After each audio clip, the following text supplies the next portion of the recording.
I didn't scream when I found out. That's the part people never expect. They imagine shattering glass, a torrent of accusations. But for me, it was a Thursday night. Cold, quiet, the kind of night where the city feels like it's holding its breath. I wasn't even supposed to be there. Ethan had texted earlier, working late. Just those 2 words. No apology. No explanation.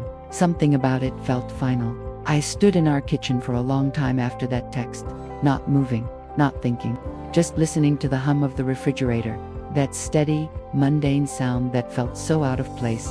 Then I grabbed my coat. I told myself I'd just drive past his office. Just one look. That's how denial sounds when it's losing. Of course, his office was dark. The entire building was a shadow against the skyline, but I kept driving. Something pulled me downtown, towards the Oak Room, the place we were supposed to be. It was glowing when I pulled up. Warm, golden. The kind of place you go when something matters. 10 years. That's what we were supposed to be celebrating. I had the reservation confirmation still in my email.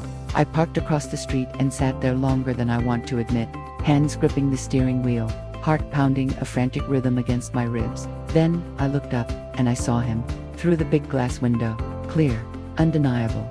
My husband. He was laughing. Not the polite, careful laugh he used at company parties. This was comfortable, genuine. His shoulders were relaxed, his eyes were bright. I hadn't seen him look like that in years. And then I saw her.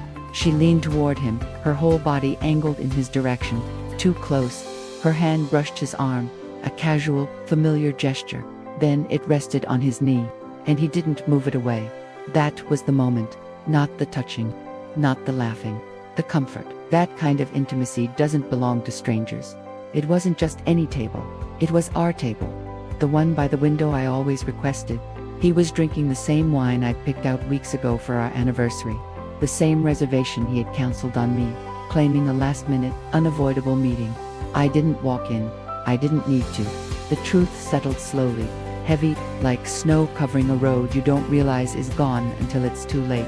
The scene in that window wasn't an affair.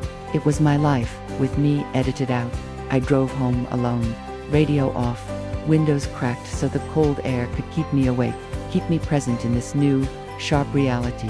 Back in our house, everything felt different, alien, like the walls already knew I didn't belong there anymore. I walked through the rooms we had designed together, past the photos of us smiling on vacations. It all felt like a movie set for a film I was no longer in.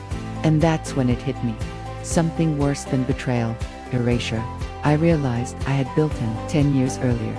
Ethan was all big plans and no foundation. He had dreams that filled a room, but his pockets were empty.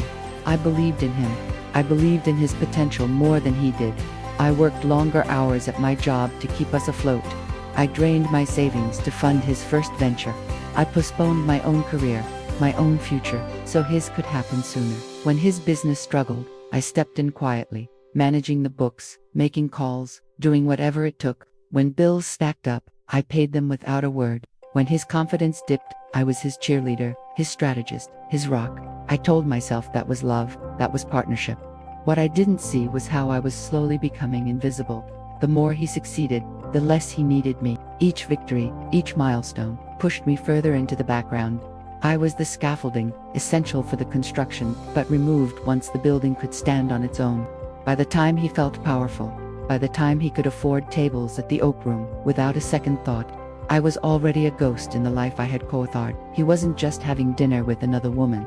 He was celebrating a life that he now felt was entirely his own creation. And that was the moment everything changed. I didn't just lose a husband. I realized I had lost myself somewhere along the way. Thank you for listening. The next morning, I didn't cry. I made coffee. I sat at the table alone and watched the steam rise from the cup. And right then, I made a decision. No begging, no explanations, no dramatic scenes, just control. I opened my laptop. I started separating our bank accounts, documenting every transfer, screenshotting every single email. I tracked every dollar, every excuse, every lie. By noon, his credit card stopped working. By evening, he called. "What's going on?" he asked, his voice filled with confusion. "I know," I said. There was just silence on the other end. Then he tried. "You're overreacting." "No," I replied calmly. "I'm responding. He came home late that night, angry and defensive, already rewriting history to make himself the victim. I let him talk, I listened, and then I told him we were done. After that, everything for him started to crack. Slowly at first, invoices bounced, clients started questioning things, his business partners disappeared one by one, and me, I left. I found a small apartment filled with sunlight. It was quiet. It was peaceful.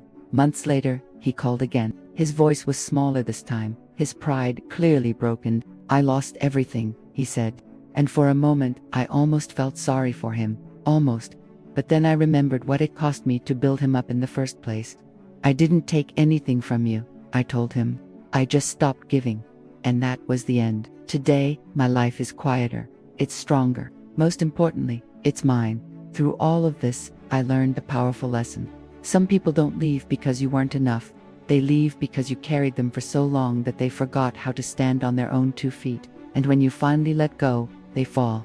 Not because you pushed them, but because they never learned how to hold themselves up. Thank you for listening to my story. If this resonated with you, I'd love for you to subscribe and join our community. See you in the next one.